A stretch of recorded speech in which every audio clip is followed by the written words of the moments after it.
অবশেষে সব বাধা পেরিয়ে নিজের প্ল্যানে সাকসেস হয়েই গেল মিশকা।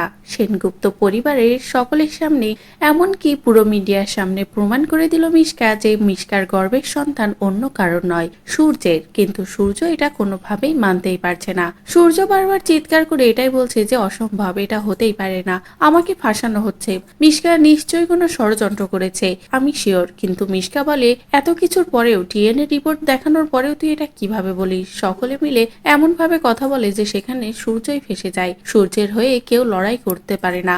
এদিকে দীপা তো শিওর যে সূর্য কোনোভাবেই এমন একটা কাজ করতেই পারে না। কিন্তু দীপা এটা বুঝতে পারে না যে ঠিক কিভাবে মা হলো, তাও আবার সূর্যেরই সন্তানের মা হলো কিভাবে। এটা যে কোনো ভাবে আমাদেরকে জানতেই হবে। আর এই কারণেই সকলে চলে গেলে দীপা একান্তেই সূর্যের সাথে কথা বলে যে এমন কি কোনো প্রসেস আছে ডাক্তারি নিয়মে যেটা দ্বারা মিশকা মা হতে পারবে? কি করলে মিশকা এমন আপনার সন্তানের মা হতে পারবে?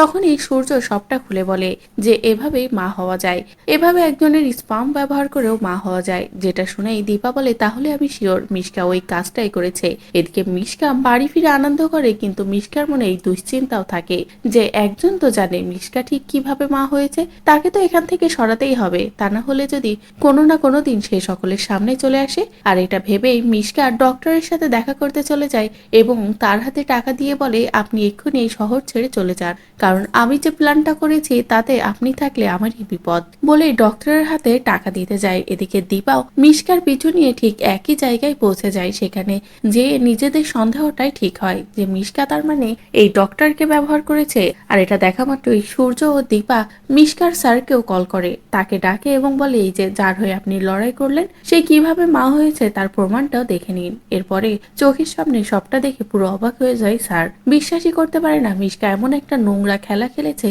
শুধুমাত্র সূর্যের সংসারটা ভাঙার জন্য, দীপা সূর্যকে আলাদা করার জন্য।